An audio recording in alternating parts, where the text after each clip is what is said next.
Well, it's another day in paradise. It's been snowing for about 2 straight days now.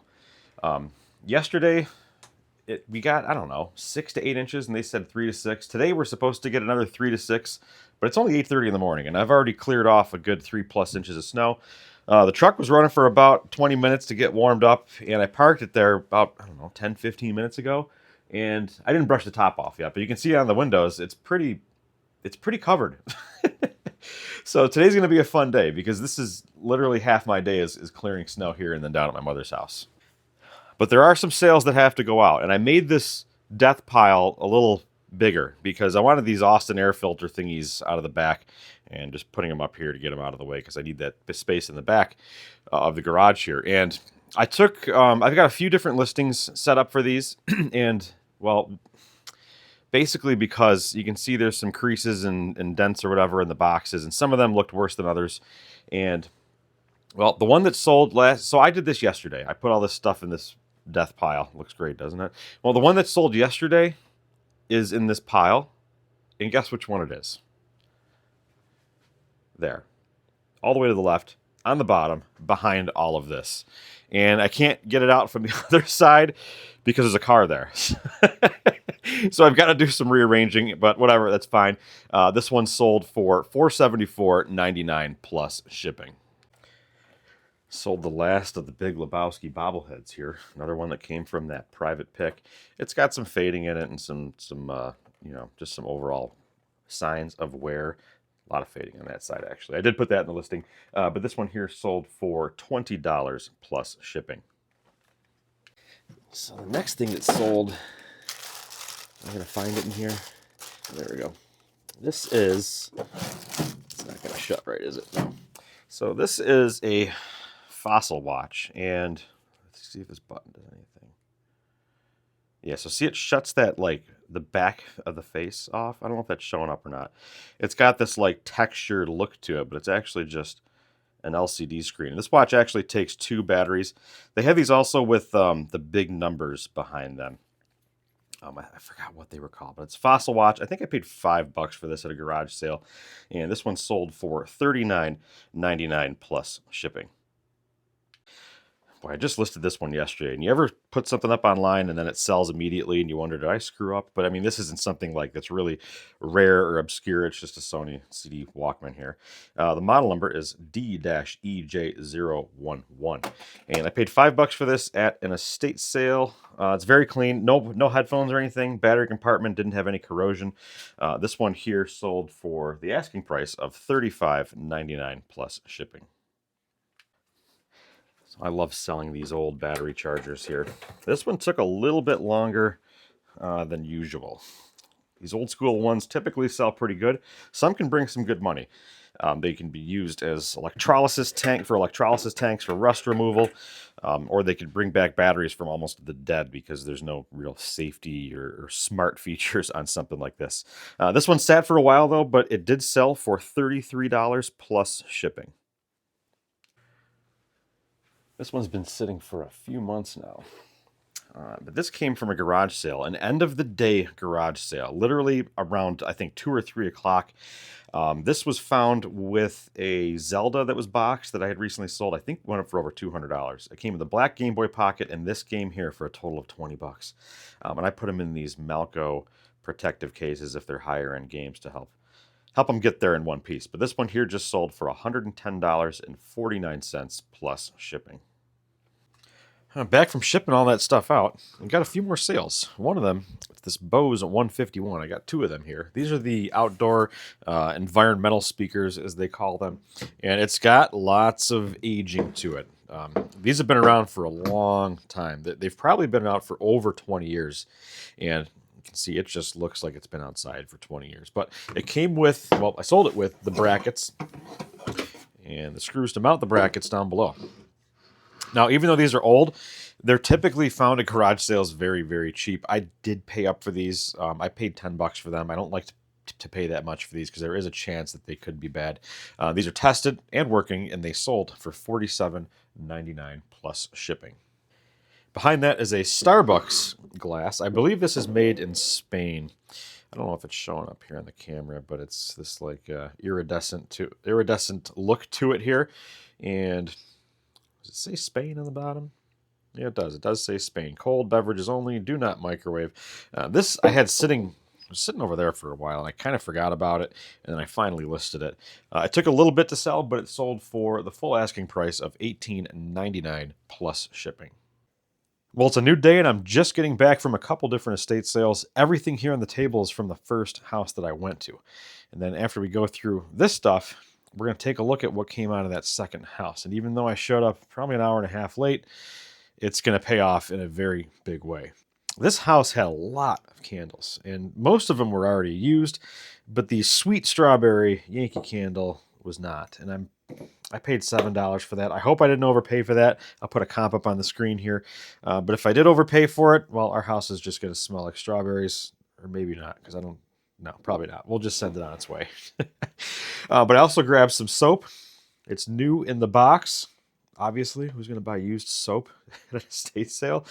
This is Beekman. They're actually local to me. Their original spot's not too far from where I am. This is the shampoo bar. Fig leaf. I'll have a comp up here on the screen for it. And then also, this is the honeyed grapefruit Beekman goat milk soap.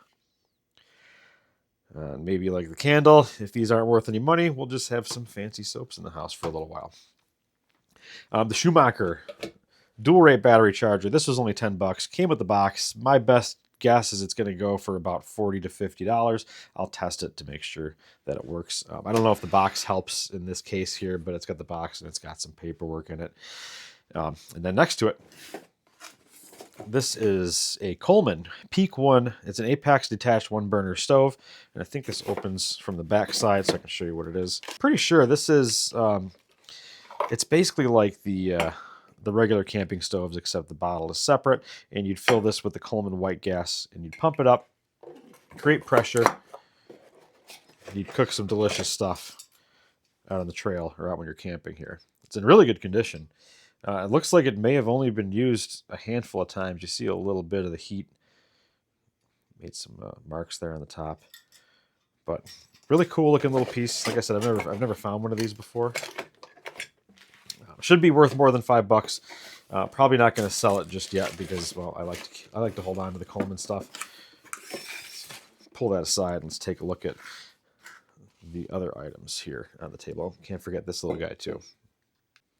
So I've been buying razors lately, some Gillettes and whatnot, and I haven't really sold many because I honestly have no idea what I'm looking for. Probably don't want to rip my hands open on this one.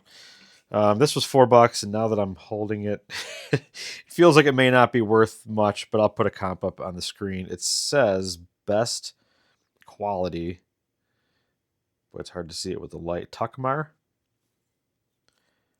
I don't know. $4, I guess it was worth a gamble. This I've got a very good feeling about. Some of these I've seen go for a lot of money, and this one it's very, very heavy. It's got a nice, maybe mid-century look to it. Where's it made? There's a stamp on here. Made in India. Very, very heavy. Like this has got to be over 2 pounds. I might have to keep that if it's gonna fit our decor upstairs because it looks kind of cool. And lastly, before we get to the stuff from the next house, this is $65, and this is my gamble of the day. So it's a Canon camera. I asked them if they could lower the price because there's no charger with it. It wouldn't turn on without obviously charging the battery, and they said no. So whatever. I wasn't going to leave the money on the table. It's got some scuffs on the back here, some scuffs on the front. It is a PowerShot. Well, it's a PowerShot ELPH 115 IS, and I'm almost certain this camera here is worth about $200, give or take. I'll order I think it's K-Star is the company that sells batteries and chargers for these for like $10-15 maybe with free shipping. So hopefully this one works. They do sell pretty quickly, and it's got this nifty little Canon case here that I've never seen one of these before. This one's actually kind of nice, so maybe that'll help the value out a little bit. So the stuff here, this sale I actually got to late because I was at the other sale cashing out. I was maybe an hour and a half after it had opened, and I got a few good things here. This is going in the personal collection because I can't control myself around paperweights. Not super valuable. This one is Kerry glass, I believe. Kerry glass, a little apple. Really cool piece. And the top's not broken off. These are usually kind of rough on the top because they may have broken it at some point. So to find one not broken is crazy because every time I see them, they're always broken. This little one here, it's hard to make out, but that says Murano at the bottom. Really cool stuff going on in here. So we'll add those to the collection. This house had some high-end stuff. And even though I asked how many people had been there, and they said, not too many.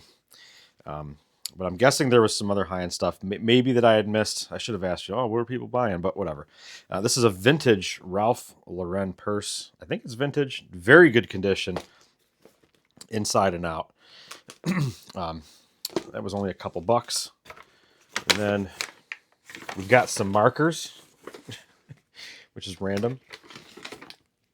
Milwaukee ink salt. These things are great. They ran on literally everything, and she just gave these to me, so that's pretty cool. I grabbed one tie, and for whatever reason, something Brooks Brothers makers stuck in my head for whatever reason. I don't know if this tie is worth any money. I'll throw up comps on the screen if it is. But I know Brooks Brothers, I want to say Brooks Brothers makers. There's something a little more valuable about those. Hopefully. I mean, well, it doesn't matter. It was only $1. Same room as the purse was this scarf. And I don't know. Maybe there weren't any other clothing buyers there before me. Assuming this is real. Because this says Christian Dior. 100% acrylic, made in England. Must be a newer. It's got the newer piece. It's got that number right there. So hopefully it's legit. It's only a couple bucks. I'll put a comp up on the screen if I can find one. And I don't know what. I think I overpaid for these. This is a compass. It says USCE on it. I'm going to get this open one-handed. I just push that. Maybe. Opens the other way. Or it doesn't. There we go. Oh, it's missing the little thing there. Oh, okay, whatever. It says Taylor. So I'll put comps up here. I have no clue what this thing's worth. It looked cool, so I threw it in my little pile. And then lastly, I grabbed this watch that has a real funky bracelet on it. It looks like it says Esca. No, it's got some engravings in the back here. It's got initials and it says 62744. I don't think this is going to be a home run, but it was only a couple bucks, so I grabbed it. It was the only watch that I could find in the house, actually. But the one thing I think just made the whole day, the whole week, maybe the whole month. This could be one of my highest dollar single item flips of the year. So this is an Olympia Express Cremina espresso machine. And I've got several years working in the coffee industry that I know kind of which ones to look out for and which ones to avoid. And this is kind of a holy grail espresso machine. It's a lever type espresso machine. See, it needs a little bit of help, but these things are built like absolute tanks. And what's nice is where I bought this from, the water chemistry of the area that this came from is very good. I know this because I installed a lot of machines, and I know what areas have really terrible water. So you can see right here, there's no crustiness on there at all, which is nice because, I mean, you can clean it up, but a lot of times these machines, the water sits, heats up, cools down, and it just creates havoc inside these machines. So based on where this was, the water chemistry of the area, it's going to take way less parts to get this back up and running. It may just fire right up and work as it is, which is very possible for this type of machine. It came with a portafilter with 2 size baskets and a double spout here. Probably going to have to replace the gasket up here. But this piece here, so they still sell these, and you can buy one today. I want to say these came out in the late 60s, but you can still buy these today for around $4,000. And I don't know exactly what this one's going to be worth. I haven't looked up serial number to figure out the year or whatever, but even this piece right here is worth over $100. can see here, made in Switzerland. It's an Olympia Cremina, and I'll have to do some research and see if I can get the year off of the machine here based on the serial number. But the way this looks, my guess is that this is from 80s, possibly into the 90s. So someone spent some money on this. I wish I had the two little espresso cups there, but you can see the original portafilter with the small basket and then the larger basket. And also in there is, I don't know. There's a bunch of random crap in the box. I opened the box and I was like, what do you want for the espresso machine? And she told me $15. So obviously I'm taking it. I've never found one of these before. I found some other high-end machines. I actually have one upstairs that I picked up that was, I think it's a $2,000 machine, and I got for $150 on Marketplace. But yeah, so if you want to buy a brand new one, you're looking at $4,000 and up. Used ones, I mean, parts only under $1,000. My guess is this is going to be worth, when it's all cleaned up, $2,000, give or take, maybe a little more, maybe a little less. I still have to research the serial number. But that's all for today's finds. Very happy with what I found and picked up this morning. Well, that's going to be it for this video. Thank you all for watching, and I'll see you in the next one.